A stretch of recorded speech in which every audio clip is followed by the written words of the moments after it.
Welcome to the debate. Today we are looking at history's most infamous female serial killer, Elizabeth Báthory. Or, well, allegedly historic's most infamous. Right, allegedly. Because most of us have heard the pop culture version of this story.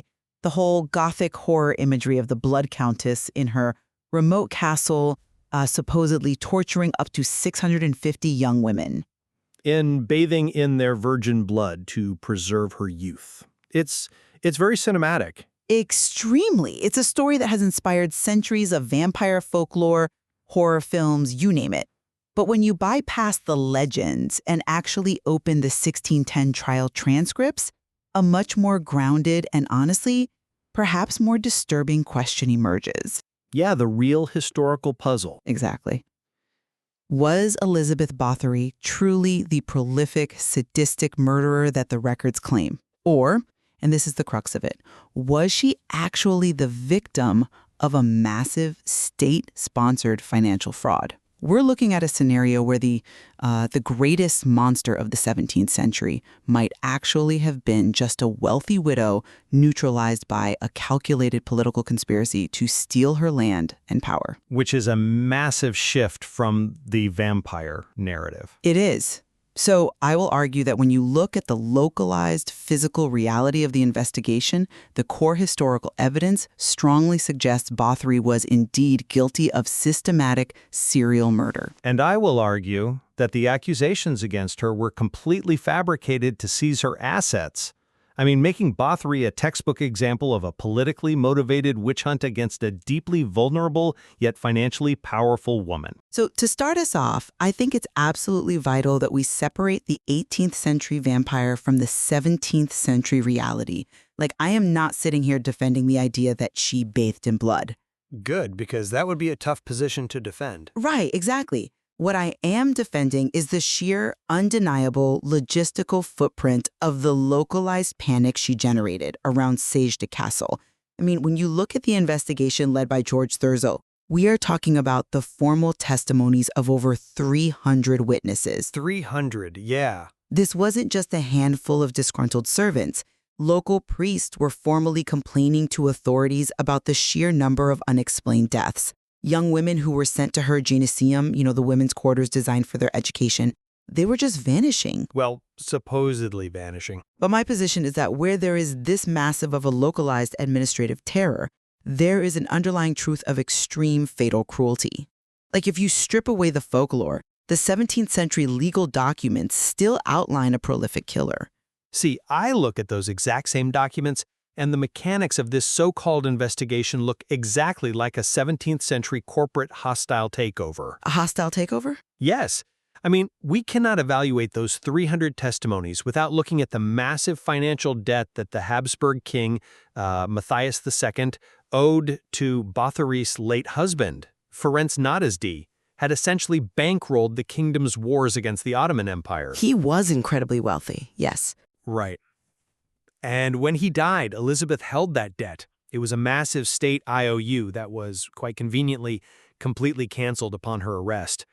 Add to that the fact that there was a total lack of physical evidence presented at a trial, and she was never even allowed to testify in her own defense. Which was unusual but not unheard of for someone of her status. But the core confessions from her staff were extracted using the most brutal, unimaginable torture.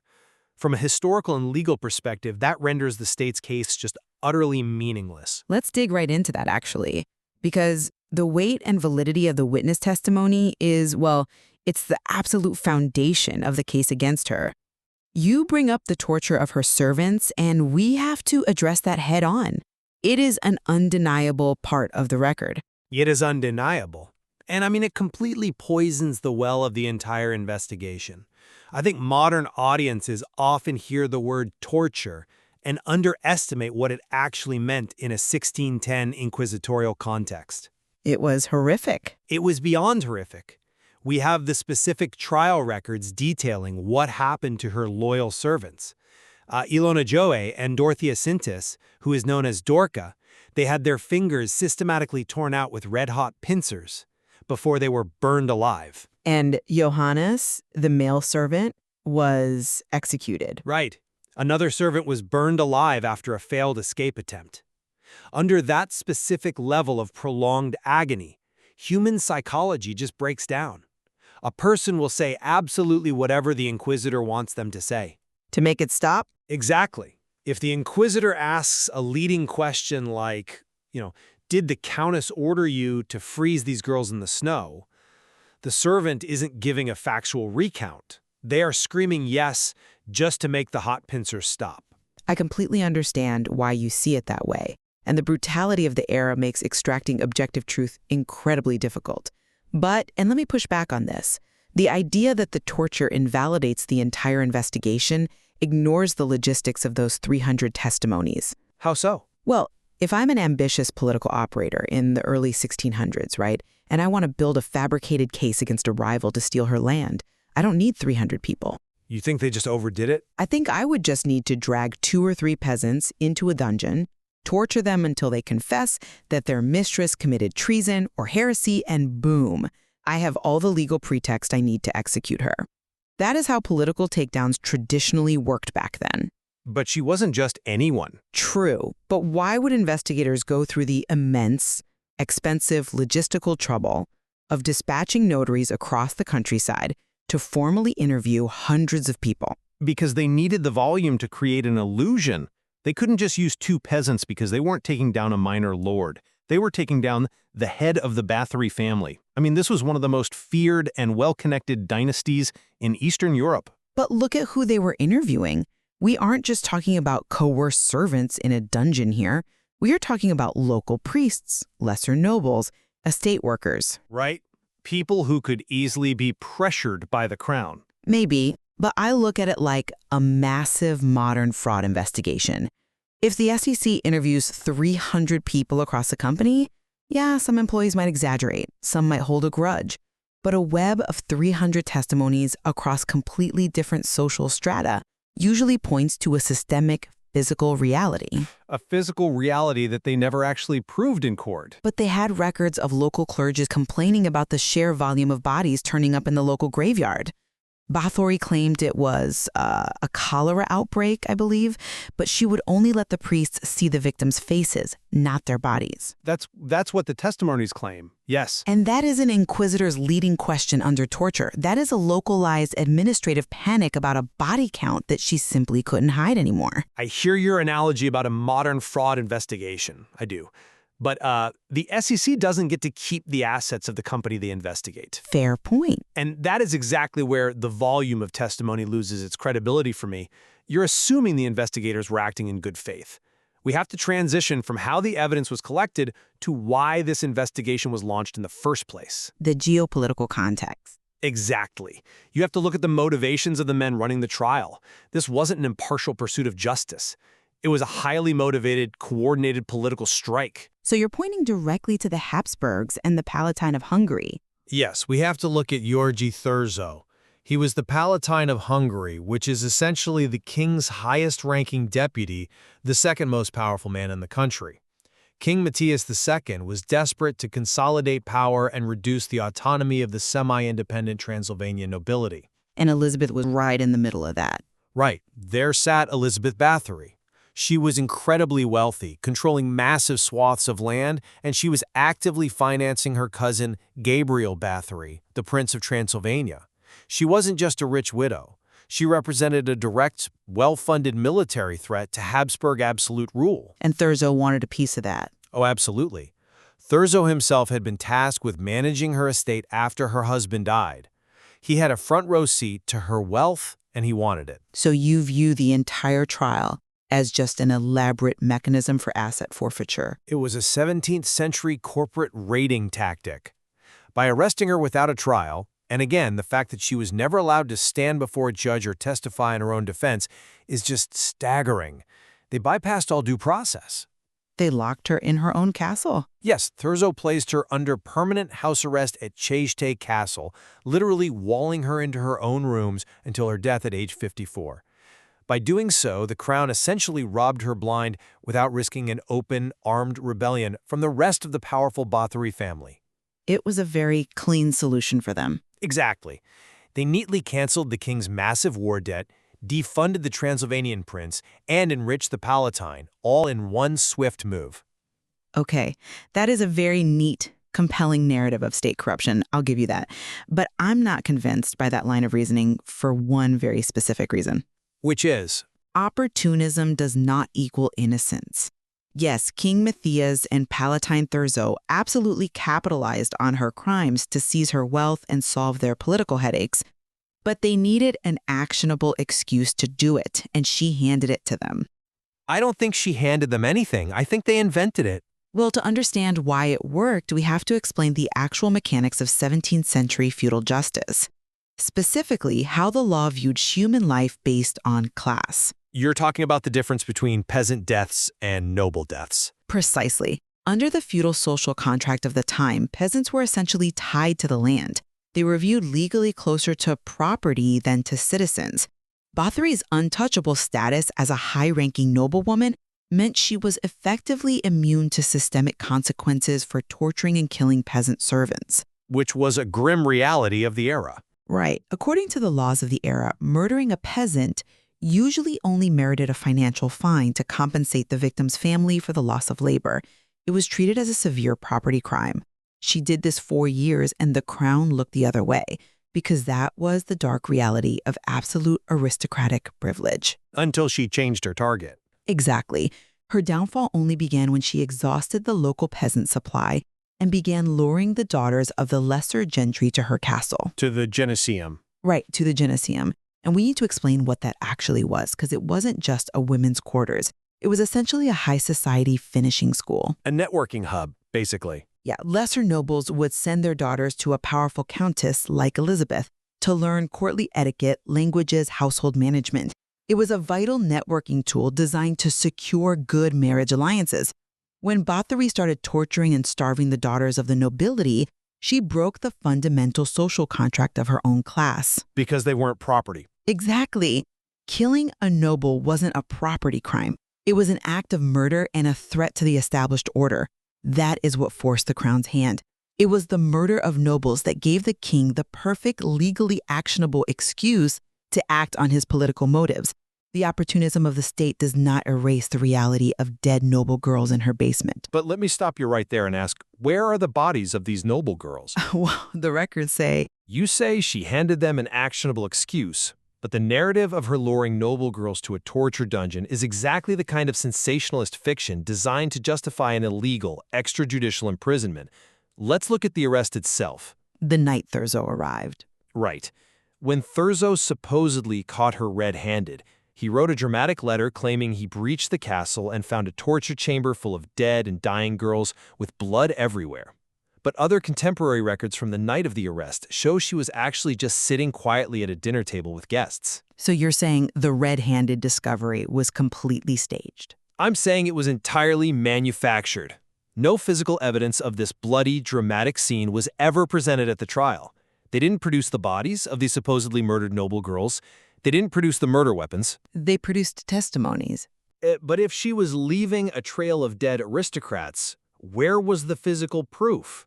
It was a narrative crafted by ambitious men to retroactively justify locking a brilliant, independent woman in a walled room.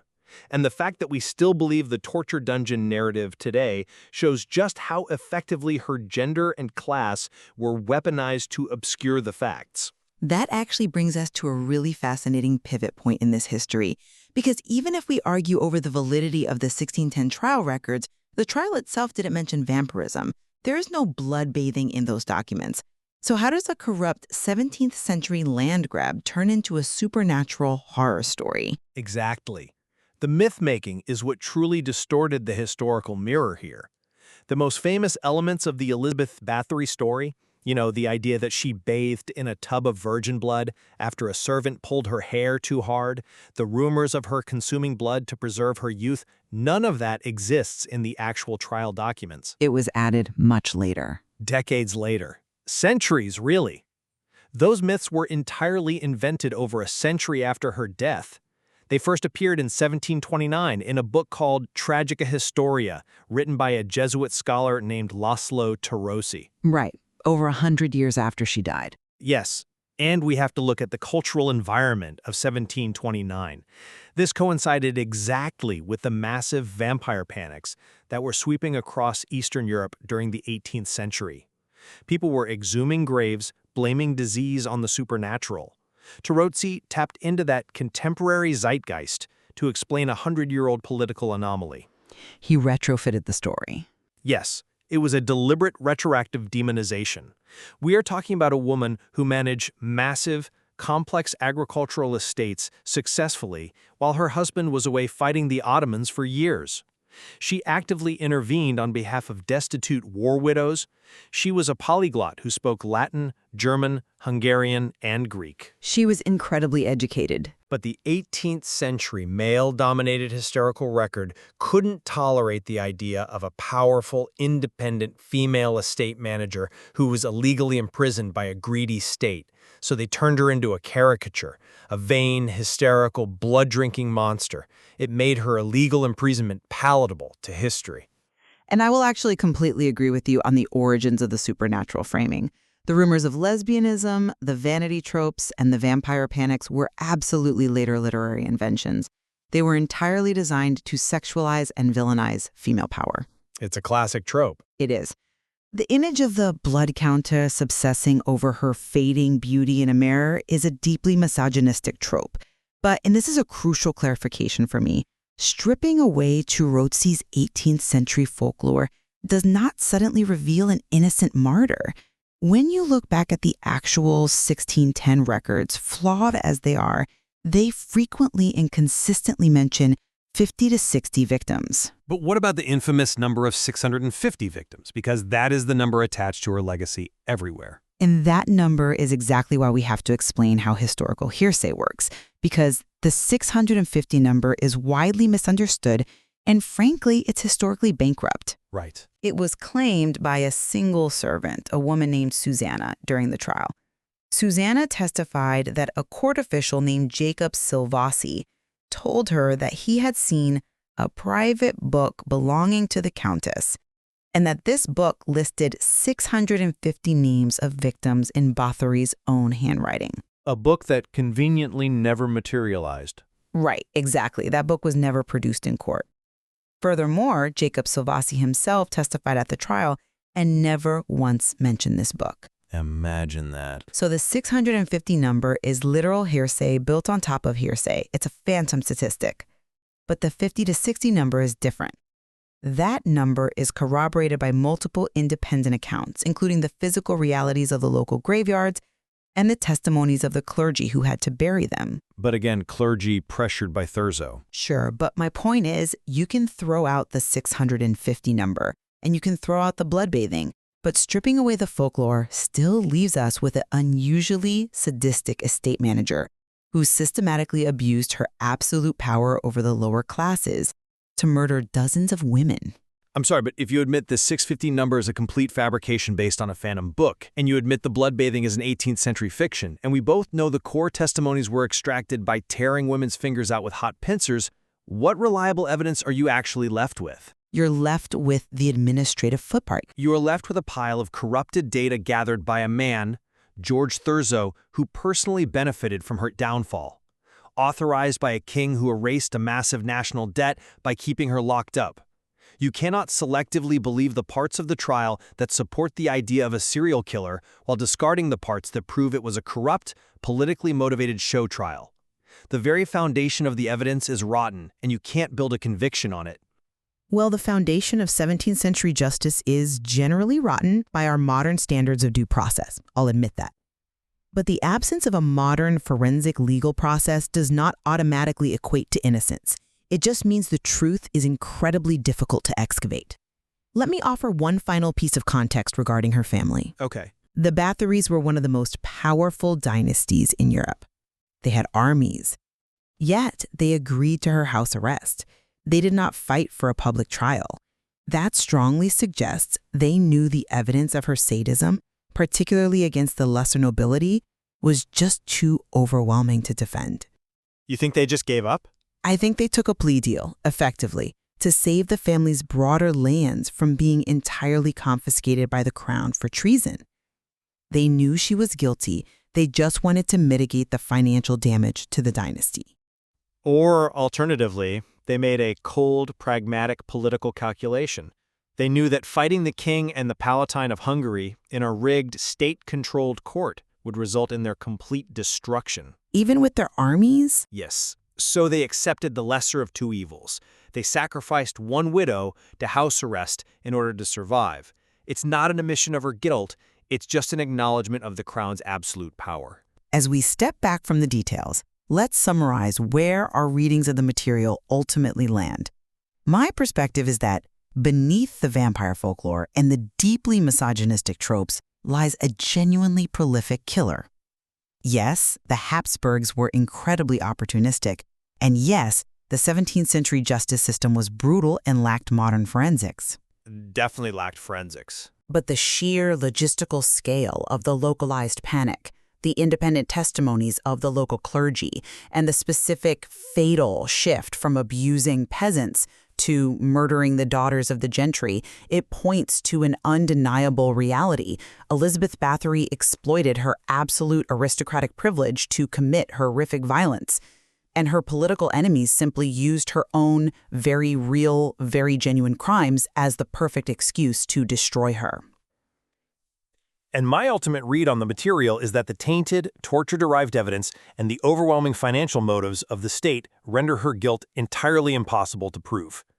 When the king has a vested interest in canceling a massive war debt and the lead investigator stands to gain control of vast, wealthy estates, a web of hearsay and coerced confessions is not proof of a serial killer.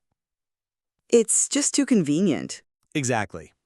It points instead to a brilliantly executed state-sponsored framing of a powerful, vulnerable widow. In my view, Elizabeth Báthory was erased from public life not because she was a monster, but because she was a geopolitical inconvenience to the men who wanted her money. We do, however, have a very strong point of convergence today. We both agree that the Blood Countess who bathed in virgin blood is entirely a work of fiction.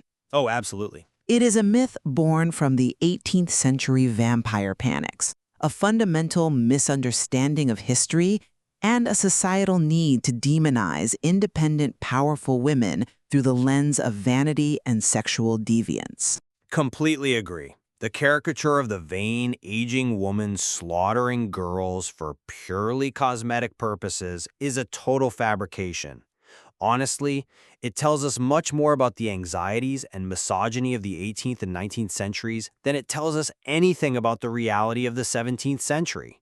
It really is a profound reflection on the extreme difficulty of extracting objective historical truth. From an era where justice was brutally physical, where political rivals controlled the courts, and where legends so easily overwrote reality. The archives of 16th and 17th century Hungary still hold incredible complexities, and there is so much more to explore in the material regarding how power, gender, and myth intersect. The documents are there, but they require us to read between the lines. We have to question the motives of the authors, understand the legal frameworks of the time, and recognize that history isn't just written by the victors. In this case, it was written by the creditors. Exactly. When we look back into the archives, we have to accept that the reflection will never be perfectly clear. We are left looking at the distortions, trying to separate the monster of legend from the reality of the woman. We leave it to you, the listener, to weigh the evidence and decide Báthory's true nature for yourself. Thank you for joining us.